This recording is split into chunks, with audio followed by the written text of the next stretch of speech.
जब एक पति अपनी पत्नी से बोलता है कि चलो तुम्हें तुम्हारे मायके ले चलता हूं, तो पत्नी साफ मना कर देती है मुझे मायके नहीं जाना है।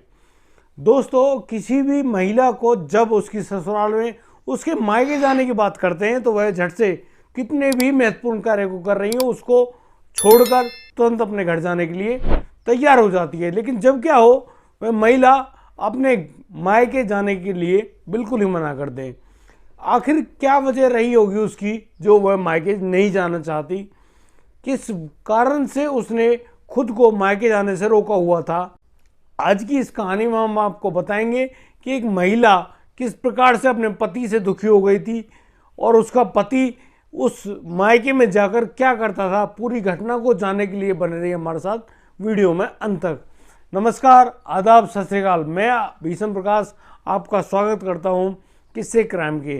जी हाँ दोस्तों, आज की जो कहानी है वह बहुत ही बढ़िया और रोमांचकारी और आपको स्तब्ध कर देने वाली होगी, जिसके अंतर आपको पता चलेगा कि किस प्रकार एक पति के अपनी सास के साथ नाजायज संबंध कैसे स्थापित हो जाते हैं।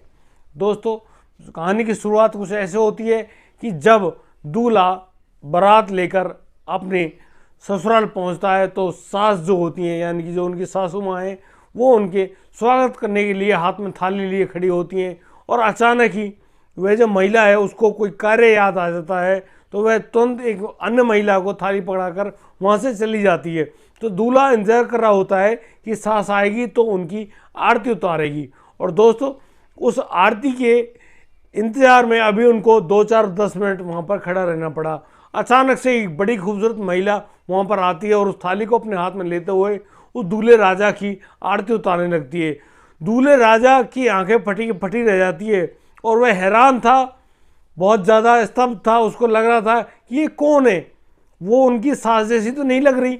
आखिर अगर मेरी सास ही इतनी खूबसूरत है तो भाई क्या हुआ। वह बेहद खुश था, उसको बहुत ज़्यादा हैरानी हो रही थी कि आखिर ऐसा क्या है। और जब पूरी शादी हो जाती है, दुल्हन को उसके घर लाया जाता है और जब पहली रात हो रही होती है, यानी कि आप सुहागरात के लिए मैं बात कर रहा हूँ, सुहागरात में उस दूल्हे के दिमाग पर अपनी पत्नी नहीं, उस महिला यानी जो उसकी सास थी, उसकी खूबसूरती छाई हुई। तो वह सोच रहा था कि आखिर वह सास इतनी खूबसूरत कैसे है। और दोस्तों, मन ही मन वह उनसे प्यार यानी कि चाहत करने लगता है। दोस्तों, जब 3-4 दिन बाद जब वह अपने ससुराल जाता है अपनी पत्नी को लेकर, तो दोस्तों वहाँ जाकर वह अपनी सासू माँ से बात करता है, उसकी सुंदरता की तारीफ करता है। और इसी तारीफ के मध्य दोनों के बीच में कुछ प्रेम संबंध की कहानी खड़ी हो जाती। दोस्तों, यहाँ पर जो सास है वह भी उन दूल्हे राजा को चाहने लगती है, प्यार करने लगती है और बड़ी खुश होती है कि उनको इतना खूबसूरत दूल्हा मिला। और दूल्हे को भी अपनी सासू माँ बेहद खूबसूरत लग रही थी। और दोस्तों, कब यह प्यार और ज़्यादा आगे बढ़ जाता है, अब जब भी वह दूल्हा अपने ससुराल जाता यानी कि उस अपनी पत्नी के मायके जाता तो वहाँ वह अपनी सास से ढंग से मिलता जुलता।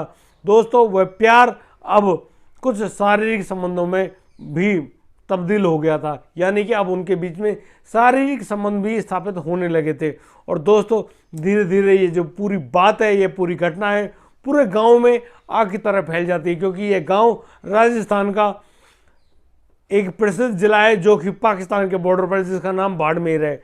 यह बाड़मेर की घटना है। और बाड़मेर में जब ये इस प्रकार की घटना खुल जाती है, सामने लोगों को सामने आती है, तो सभी लोग उस लड़की को बोलते हैं कि तुम अपने पति का ख्याल रखा करो। वह जब भी ससुराल आता है यानी कि तुम्हारे मायके आता है तो वह तुम्हारी माँ के साथ नाजायज संबंध बनाता है। और यह बात पूरा गांव जानता है। और जैसे जैसे उस महिला को पता पड़ता है, महिला अपने पति से कहती है कि आप ये कार्य मत करो, इसमें बहुत ज़्यादा बदनामी होती है, तुम्हारे साथ मेरी भी बदनाम होती है और यह बेहद ही खतरनाक बात है। आखिर वो मेरी माँ नहीं, तुम्हारी भी माँ है और अपनी माँ के साथ इतना बुरा कृत्य करना जायज़ बात नहीं। दोस्तों, जब वह पति और पत्नी में बहस हो रही होती है कि चलो मैं तुम्हें मायके लेके चलता हूँ, तो पत्नी साफ मना कर देती है कि मुझे मेरे मायके नहीं जाना, तुम्हें मायके जाओगे तो फिर तुम इसी घटना को दोबारा अंजाम दोगे, इसलिए मुझे मायके ही नहीं जाना। मैंने सदा के लिए अपने मायके को त्याग दिया, क्योंकि मेरी माँ भी निकम्मी और यहाँ पर तुम खुद भी निकम्मे बने हुए हो। दोस्तों यहाँ पर जो झगड़ा और वह बहस बढ़ती है तो वह महिला उस पति के सामने हार जाती है और फिर कहती है कि ठीक है चलो, और यहाँ पर वह पति अपनी पत्नी को लेकर सीधा अपने ससुराल पहुँच जाता है और अपने ससुराल में अपनी सास को पाकर बेहद खुश होता है। और दोस्तों वो एक रात रुकते हैं और उस रात में जब वह व्यक्ति अपनी सास के साथ रात को अकेले कमरे में होता है, दोनों निर्वस्त्र होते हैं और एक दूसरे के साथ शारीरिक संबंध बना रहे होते हैं, तो उनकी जो पत्नी है वह उनको देख लेती है, यानी कि जो उनकी पत्नी सीता है वह देख लेती है अपने पति नौताराम को, जो उनकी माँ के साथ शारीरिक संबंध बना रहा होता है। दोस्तों अभी तक सीता ने लोगों के मुंह से सुना था कि उसके पति का उसकी माँ के साथ नाजायज संबंध है, लेकिन आज वह खुद अपनी आंखों से देख पा रही थी कि किस प्रकार एक दामाद के उसकी सास के साथ किस प्रकार नाजायज संबंध स्थापित हो रहे थे। और दोस्तों वह यहाँ पर रोना धोना शुरू कर देती है, लेकिन जो सास होती है और जो पति होता है उसका नौताराम, वह इस बात को पता नहीं किस प्रकार से अपने दिल के अंदर लेता है, क्यों परेशान होता है, और फिर वो दोनों के दोनों मोटरसाइकिल लेकर रात को ही अपने घर से निकल जाते हैं। और दोस्तों करीब 2 मील दूर जाकर जब एक पेड़ के नीचे जाकर वो दोनों एक साड़ी से फंदा लगाकर आत्महत्या कर लेते हैं और दोनों की मौत हो जाती है। जब लोग शौच वगैरह के लिए सुबह सुबह जंगल में जा रहे होते हैं तब वह 2 व्यक्ति यानी कि एक महिला और एक पुरुष को पेड़ से लटका हुआ देखते हैं, तो वहाँ पर शोर मच जाता है।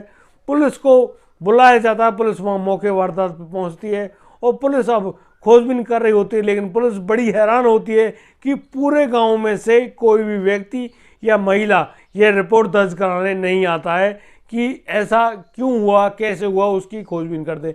अब पुलिस के जो थाना अध्यक्ष हैं हनुमान प्रसाद, वो खुद आते हैं और वह खुद कहते हैं कि भाई कोई FIR तो करे ताकि मैं इसकी पूरी छानबीन कर सकूं, आखिर मामला क्या है। लेकिन पूरे गांव में से कोई भी व्यक्ति, कोई भी महिला नहीं पहुंचती है थाना अध्यक्ष के पास कि उसके मामले में कोई FIR दर्ज करा सके।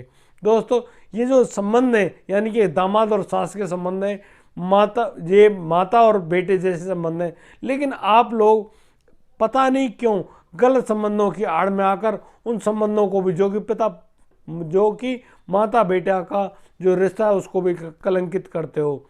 आपको शर्म आनी चाहिए। और सही है, शर्म के कारण वह आदमी मर गया। अब भाई अब इस बात को जायज़ ठहराना नाजायज़ ठहराना कि उन्होंने अपनी जान क्यों दी, ये मेरे बस की बात नहीं है। आप लोग खुद इस बात को मानें, जांचें और बताएं कि आखिर यहाँ पर कौन सही था कौन गलत था। दोस्तों यदि आपको हमारी ये वीडियो और दी गई जानकारी अच्छी लगी हो तो हमें लाइक करें, कमेंट करें, शेयर करें और हाँ सब्सक्राइब करना बिल्कुल मत भूलिएगा। दोस्तों मिलता हूँ एक नई वीडियो में, लाता हूँ एक सनसनीखेज खबर। तब तक के लिए आप बढ़िया रहें, बेहतरीन रहें, सतर्क रहें, सावधान रहें और अपने बच्चों का इसी प्रकार से खूबसूरती से ख्याल रखते रहें। जय हिंद, जय भारत।